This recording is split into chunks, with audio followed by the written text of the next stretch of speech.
Yeah, the late great David Foster Wallace, who used to teach just down the road from us, if you take Route 47, Illinois State University. And in fact, I'm proud to mention that I taught right alongside him just for a year, way back when.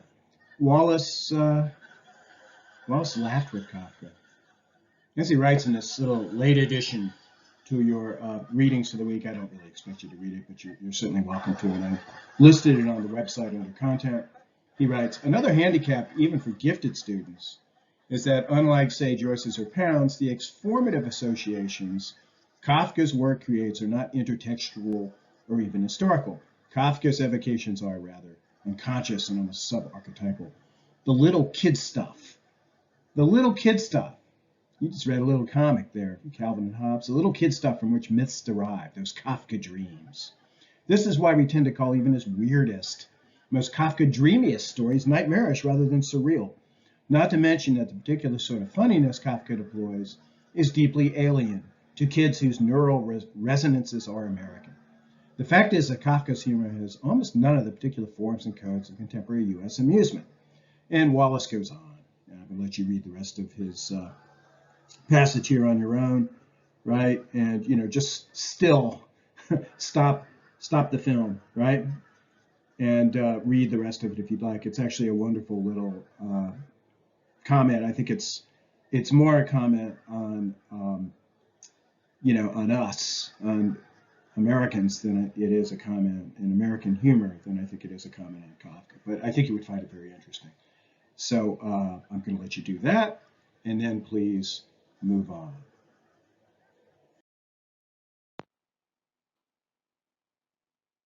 Okay, then, turning to the question of theme, which is really the question of theme versus topic, with plot perhaps and story too thrown into the mix. Mariah, a student in another section, quoting the Norton, or Kelly Mays, quote, theme is a general idea or insight conveyed by the work in its entirety. And a number of you found this Norton source useful for this exercise. It is the, quote, general or overarching meaning of the story. It is not that a story has only one idea or meaning, as Rachel notes. Rather, theme is more central or overarching and inclusive than the others. Again, several of you quoted that. Though we may sometimes say a theme, we tend to say the theme. Mace continues, quote, though a theme is specific in the sense that it is a complete idea or statement rather than a topic, it is nonetheless a general idea rather than one that describes a character's plot or settings unique to one story. Absolutely. Another way of putting the distinction. Number one, the topic is what we get in hand when, moving beyond mere story, we have begun working out the plot. Oh, so this is what the story is about. It's about, for example, loneliness. Number two, on the other hand, the theme is what we have in hand when, having moved past mere story to plot, we have finished working out the plot. Oh, so this is what the story, plot, author, text is saying about the topic of loneliness. It's easy to confuse theme and topic. Just bear in mind, the topic is what the story is about, the theme, what it says about what it is about. It's easy to confuse them. One could argue that many dictionaries do so, for example, the Collins, enlisting, quote, the subject as one meaning or theme. Collins is correct. I didn't assign Collins. Collins is correct that the term is sometimes used in this broader sense, but in most specifically literary discussions, the distinction holds. Note, for example, the Norton's insistence that equating theme with subject or topic is using the term very loosely. And I want to discourage that use. Not because I think you're wrong and way off base if you make that equation, but simply because I think we need to keep our terms separate and straight, right? And just keep our housekeeping up to snuff. And I think it makes for just a neater discussion and a more cogent, active communication when we agree on what these terms mean. Simona avoids such loose usage in the following quote, I feel that one of the more prominent themes of the work is the folly of becoming obsessed with something to fill the void of happiness. What is Kafka in this story saying about or on the topic of human unhappiness? The topic is human unhappiness. What is he saying about it? That's the theme. Well, he's saying this, according to Simona. He's saying that it can leave a void within us that it is foolish to try to fill. That's what the theme is, according to Simona, and I think it's nicely formulated. That is the theme of The Hunger Artist. Caitlin, another theme is, quote, the idea that humans are often afraid of change. The topic, change. The theme, humans are often afraid of it. You can imagine the topic being the human fear of change. But for that to be the theme, something would have to be predicated of that topic, of that fear of change. The human fear of change does this, or leads to a crippling rigidity of conduct, something like that. That would be the statement of theme. Just to distinguish his theme from topic, conceptually, if not nominally, quote, one of the main themes is human greed. And to be more specific, can be stated as follows. Human greed can become so great and all-consuming that we will pursue the object of our greed even until it destroys us and or those around us. My one friendly amendment to Jess's nice motion here is, quote, one of the main topics is such. One of the main topics is human greed. What Jess distinguishes as more specific is indeed the theme, as opposed to the mere topic. Kaylee nicely distinguishes multiple subthemes as obsession, regret, isolation, and apathy. Well done. But let's call them multiple subtopics. Kaylee also distinguishes quite properly as such, quote, the overarching theme, which I believe to be that as humans and our determination to be the best at something, it can become our undoing instead of bringing us our long-awaited recognition and happiness. Here, by the by, perfectionism in the pursuit of happiness joins the list of well-stated topics, to which we should add pride, both the pride that leads to death, Chrissy suggests, and the pride that blinds, pride of the variety that replaces any genuine sense of self-worth. That's what Kendra has to say. His entire psyche is dependent on the value the masses will find in his art form.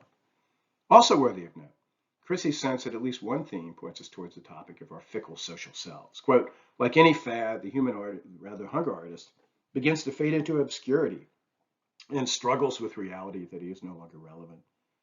Here, Kafka's critique encompasses human community, which is, up above you will recall, the top, Caitlin distinguished the theme of change, or rather the topic of change, and the theme being that humans are often afraid of it. Here we see, do we not, the topic being change, but the community's attitude towards change being more specifically the topic, and what is the theme, but that the human community is to a fault not afraid of change. What about topic and theme in the Metamorphoses? Well, Gianna, theme, according to the Norton, is, quote, a general idea or insight conveyed by the work in its entirety. It is the story's or plot's overarching idea or message. Kafka's theme in the Metamorphoses, the theme of the Metamorphoses, is identity and transformation, as can be seen, for example, in Gregor's change in taste. He loses his love of milk. Rod agrees, also pointing to Gregor's change in appetite. Question, are Rod and Gianna specifying Kafka's theme, or simply, helpfully, make no mistake, his topic? What is Kafka saying about transformation and identity? Stevie quotes Mays. Mays writes, most themes are instead general observations and insights about how humans actually do behave, or about how life and the rest. What is then Kafka's general observation? General observation is the important phrase in the previous statement. Mays's description of theme. What is Kafka's general observation about human transformation and human identity? Quote, Kafka perfectly shows the theme as rejection. That's from Stevie.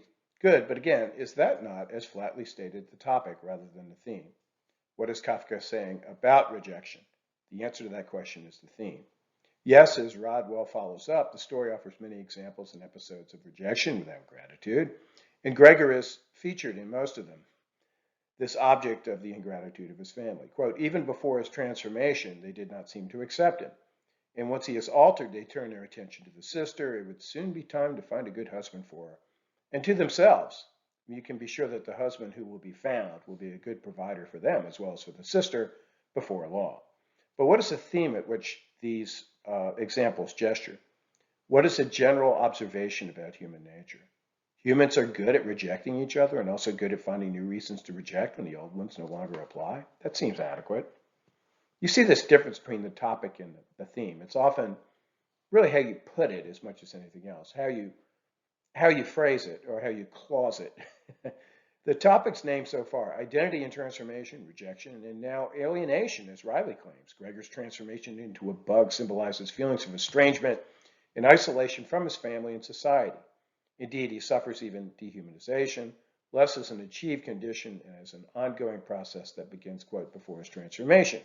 Certainly, his, quote, inability to communicate his feelings subsequent to the change further deepens his isolation. But he's already isolated beforehand. Corinna agrees. The, quote, physical transformation is a metaphor for the extreme alienation and isolation that Gregor feels in his life. He dimly feels, uneasily dreams. Remember how he, at the beginning, is said to have awakened from uneasy, or to be awakening from uneasy dreams. He dimly feels, uneasily dreams, that he's been living the infrahuman life of a rat in a cage with a oiled up wheel, right? A hopeless drone, that life, the life of an unrewarded worker bee. But the bees they're sort of too pretty. Nothing so possibly honeyed and golden. Rather like a bug or a beetle. And one day he wakes up and sees himself as such, shockingly. You get the feeling he's just been dreaming himself as such. And it's not something that ever really occurred to him with such power and such conviction as as it now does. And it's so shocking, and the truth of it is just so evident to him that he, as it were, becomes such, becomes, as Angelina puts it, trapped. It's as though the metaphor, I'm like a rat, or the simile, is just so powerfully, what he feels in this moment is the truth. It's not something he's ever really thought of before, though he's had the feelings. He's had feelings associated with such an insight, but he's never really formulated it. It's almost as though some part of him has been resisting this formulation. And once the formulation comes, and once the image appears to him, he becomes trapped in it. That's exactly what I am, a bug. And he starts to behave like a bug, and people start to see him like a bug. Exploring the ending, Corinna notes how the story bears witness to, quote, the pain of unbridgeable gaps between individuals, which I thought was nice, nicely put. We are very close to a proper statement of theme, which tends to take the form, as I said above, not of a phrase, but of a clause. Kafka's theme, here's how you put it thematically. Kafka's theme, not his topic, but his theme, is that the gaps between individuals are both painful and unbridgeable. What you would say, if you're going to put that in terms of the topic, is you'd say his topic is gaps between individuals. Gaps which are both painful and unbridgeable might be mentioned, and then you'd say something about, if you're talking about theme, something about those gaps between individuals that are both painful and unbridgeable. Maybe they're a third thing, and you would predicate that of such gaps. And that would be a statement of theme as opposed to a statement of topic. I hope this is clear enough. It's fairly elemental on the one hand, but on the other hand, you'd be surprised how hard it is to to uh, to make this binary, this distinction between topic and theme, which strikes me as extremely worthy, worth committing to one's literary critical practice. How hard it is to indeed adopt it as practice. You will find yourself, as even some of the people who wrote some of the descriptions of theme, you will find yourself, as they have done, you will find yourself backsliding into what is a proper statement of topic when what you should be offering is a proper statement of theme. Just to or rather to put a cap on it, what we've been saying, I find illuminating Alicia's sense that the topic, or at least one topic, is that of family. It's toxicity.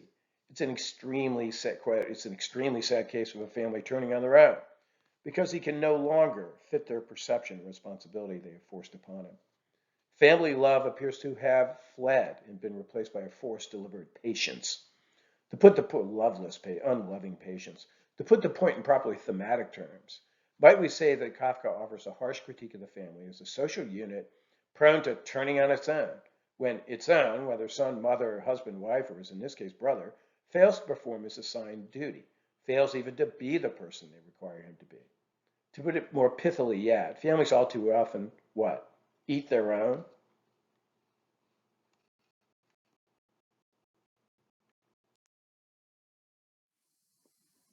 Finally, let's introduce a third term for the week, really a fourth term.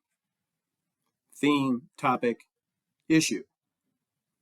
The theme, one theme of the metamorphosis, Kafka's topic being change, or the human ability to manage change, more specifically, his theme is that ability is severely, shockingly limited. We are much less able to handle change than most of us think. We often do not handle change well. We resist it and then it overwhelms. We don't so much change as wake up and find that we have changed. I'm, of course, repeating some statements from the previous plates. That's the theme. What's the topic? I've already said it, but I'll say it again. Named by one of you, but implied by others, change. Prominent throughout the story was transformation. That's the topic, change. What is the issue? Well, whether or not we can well manage change. That's a good way to put the issue in a whether or not statement. The issue of the story is a question of the story with respect to its topic, what it is about. What does it ask about what it is about? Theme is the answer to that question. It is what it says about what it is about. The topic here being changed, the question here, the issue is, can we accept, deal with it, survive it? That's the issue. That is the issue that the story deals with. It's the issue of, and notice how it's put in a question in interrogative form, or by way of a whether or not, by way of a whether or not statement. Has to do with change. Whether or not we can manage change well. Or can we manage change well? Can we manage change at all? That's a statement of issue as opposed to a statement of either topic or theme. The topic here being changed, the question here, the issue is, can we accept, deal with it, survive it? The topic being changed, the issue is whether we can accept it or whether humans have, according to Kafka, a fundamental dislike of change. Whether when things are at all satisfactory, we'd like them to stay that way, to stay just the way they are, perhaps even ignoring or avoiding and certainly not rising to the challenge of opportunities for self-improvement. Statements of issue often take the form of questions, as I just mentioned, or, as I mentioned, the form of a whether or not statement, which is really a kind of sentence fragment, but that's okay when you're stating an issue. Statements of issue often take the form of questions. A good way to formulate an issue is by way of the formula, whether or not X is, eats, hates, loves, influences, has X connection to, what have you. Why? Whether or not something is something else, or is something something else? That's the question, the interrogative form, as opposed to the whether or not form. Well, this is something we're going to be going back to. It's really pretty fundamental, these distinctions, but they're very important, I think, to a clear and consistent discussion of literature. And they are fundamental building blocks of literary critical discussion. It's to understand the difference between an issue, a topic, and a theme. So they're not going to go away, these blocks. We're going to be building on them throughout the semester, as you will be throughout your careers as undergraduate English majors. I regret that we didn't get around to questions of point of view. I never intended to, of course, because this is already an over 20-minute micro lecture, but I wanted to say that I thought the respondents to the questions on point of view did a splendid job and will be profiting from your insights in the coming weeks, because in fact, we're going back to point of view this coming week, even though there won't be a video this coming week. I think that there may be a video. There will certainly be some commentary and some questions about point of view in the future, and we'll have a chance then to profit from some of your insights. So that's it for today. Take care.